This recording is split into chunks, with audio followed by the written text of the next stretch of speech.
The ocean is black, silent, and endless. On a U.S. Navy carrier, the crew whispers, eyes fixed on the horizon. Suddenly, sleek shapes roll into position. These are not fighter jets, but drones. One by one, they leap into the night sky, their lights vanishing into darkness. This is the age of the drone army, fast, silent, and ready for a new kind of war. Aircraft carriers are the giants of the ocean. Each one is a floating airbase, carrying dozens of jets and thousands of crew. For decades, they have let the U.S. Navy project power anywhere on Earth. When a crisis erupts, presidents ask, where are the carriers? These ships can launch strikes, patrol vast waters, and control the skies far from home shores. Carriers can bring a nation's might to any coast in days. But this power comes at a cost. Carriers are huge, expensive, and need protection. They travel with escorts, cruisers, destroyers, submarines, forming a battle group.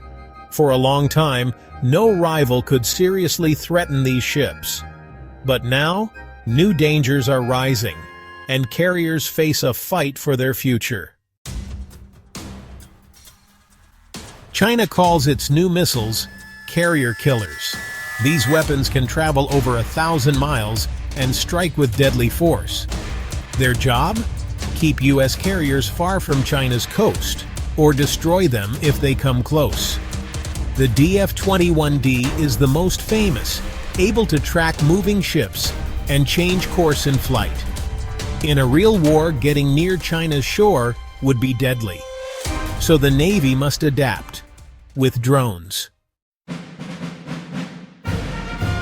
The Navy's first carrier drone landing was a shock. In 2013, the X-47B, a tailless, bat-like drone, landed itself on a moving carrier deck. No one was in the cockpit.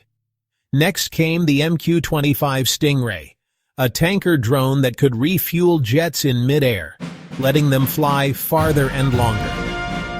Tested through the late 2010s and 2020s, the MQ-25 proved drones could handle tough carrier jobs. Now the Navy is building swarms, fleets of small, smart drones.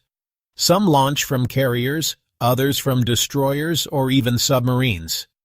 The swarm is the Navy's answer to China's missiles, and its ticket to the future.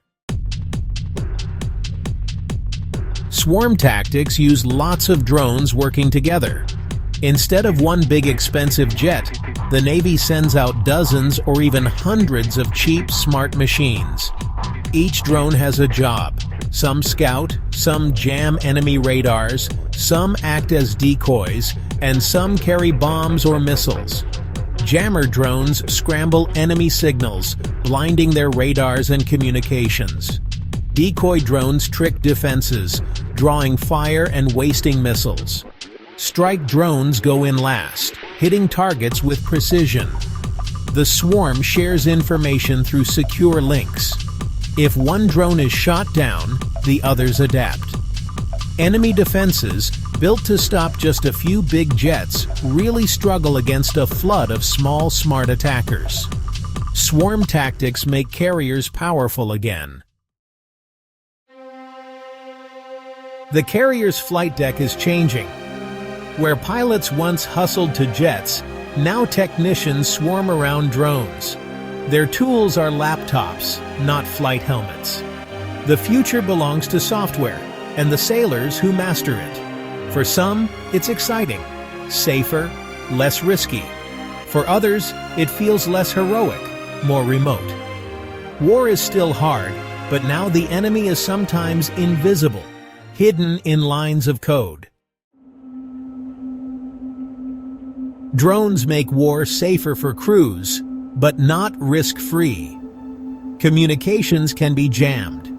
Hackers might seize control, turning friendly swarms against their own side. Software can fail, with deadly results. If a swarm loses contact, what will its AI do? Attack blindly? or shut down. In the heat of battle, AIs might pick targets or launch attacks before anyone can say stop. The fog of war only grows thicker when humans give up control. Mistakes can trigger disaster. Drones make war less personal, but also more unpredictable. The truth is, no one knows exactly how the next drone war will unfold. China's anti-access strategy aims to keep U.S. ships out of nearby seas. Missiles, submarines, and cyber tools build a wall of fire. The U.S. responds with speed, drones, and autonomy, fighting from afar. But China is racing to match and beat the U.S. with its own swarms and AI. The winner will shape the world's balance of power for decades. Imagine a tense morning in the South China Sea. A U.S. carrier group waits, hidden behind clouds and jamming signals. On deck, hundreds of drones are ready. Suddenly, Chinese radars light up. A swarm is coming. The Navy launches its own drones, scouts first, then jammers, then strikers. Swarms from both sides clash in the sky, dodging, weaving, jamming each other.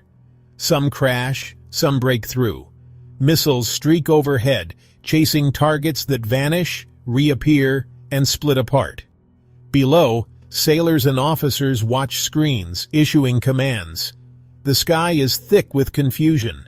Man and machine fighting, adapting, outsmarting each other in real time. Victory goes not to the biggest ship, but to the fastest code, the best ideas, and the team that learns fastest. The Navy is transforming. With more drones, it needs fewer pilots but more coders, engineers, and AI experts. War is less about muscle, more about math. Ships are floating data centers. Battles are fought in cyberspace as much as on the sea. If software runs the war, who is responsible when things go wrong? If AIs pick targets, where is the human judgment? Drones make strikes easier, but they also make accidents and escalation more likely. Some fear a world where wars start faster, fought by machines that don't feel pain or doubt. The Navy's new drone army is a game changer, but also a gamble. The future depends on how wisely this power is used and who controls it.